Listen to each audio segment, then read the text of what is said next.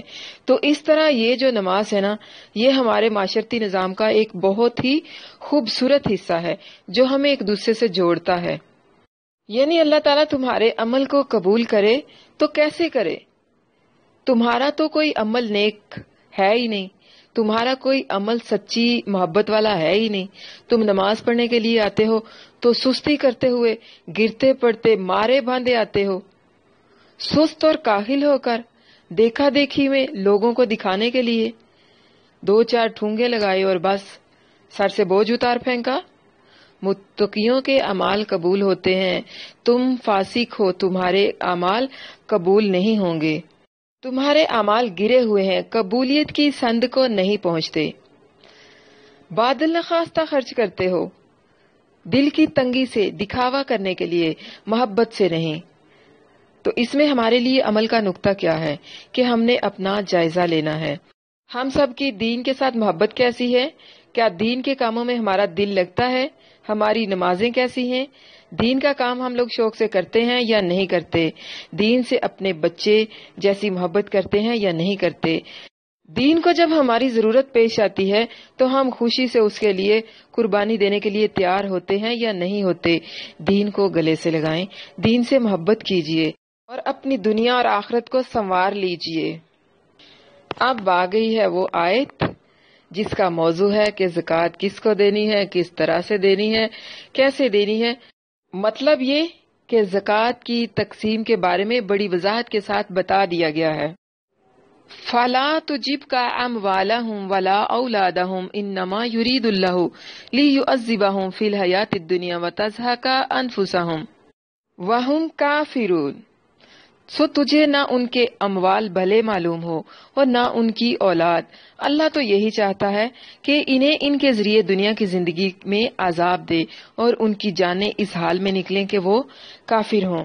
فلا تجبک اموالہم ولا اولادہم، یعنی آپ ان لوگوں کے مال و دولت، اولاد اور دنیاوی چمک دھمک سے دھوکے میں نہ پڑیں کہ اگر اللہ تعالیٰ ان سے ناراض ہوتا تو انہیں اس قدر مال و دولت سے کیوں نوازتا، انہیں اس قدر صاحب اولاد کیوں کرتا، بلکہ آپ ان کی ان چیزوں کی طرف نگاہ اٹھا کر بھی نہ دیکھیں، کیونکہ اللہ تعالیٰ فرماتے ہیں کہ اے نبی صلی اللہ علیہ وسلم آپ اس بات پر تعجب نہ کریں کہ ان کے پاس تو بہت کچھ ہے۔ ہم سب کے لیے پیغام ہے کہ دوسروں کی دنیاوی کامیابیاں دیکھ کر یہ نہ سوچیں کہ کثرت مال سے یہ لوگ خوشحال ہیں، بہت وسیع بزنس ہیں۔ اللہ تعالیٰ نے اولاد سے بھی نوازا ہوا ہے، ہر وقت مال بڑھانے کا سوچتے ہیں، اولاد کو فلاں یونیورسٹی بھیج دیں، یہ لے دیں، وہ دے دیں، تو یہ سب دراصل ان لوگوں کے لیے آزمائش ہے۔ ان میں سے بعض کے لیے تو یہ سب سزا ہے کہ وہ دنیا داری میں مصروف رہیں۔ اب اس بات سے ہرگز یہ نہیں آپ نے سوچ لینا کہ جس کے پاس مال ہے یا اگر وہ بچوں کو اعلیٰ تعلیم دلوا رہا ہے تو شاید یہ غلط ہے، ہرگز نہیں۔ اوپر والی آیت کا معنی یہ ہے کہ یہ صرف مال بڑھانے اور اولاد کا ہی نہیں سوچتے رہیں، مال کمائیں، بچے پڑھائیں، لیکن صرف یہی نہیں سوچتے رہیں، اس کو زندگی کا مقصد نہ بنائیں۔ آپ لوگوں کی کوشش، آپ لوگوں کی جد و جہد دنیا اور آخرت دونوں کے لیے ہونی چاہیے۔ بچوں کو دنیا کی تعلیم دلوائیں، ساتھ دین کی تعلیم بھی دلوائیں، بچوں کو اچھا کھلائیں، ساتھ میں انہیں عاجزی کرنا بھی سکھائیں، ان کو اللہ کے دین کی خاطر کوشش کرنا، محنت کرنا اور بھاگ دوڑ کرنا سکھائیں۔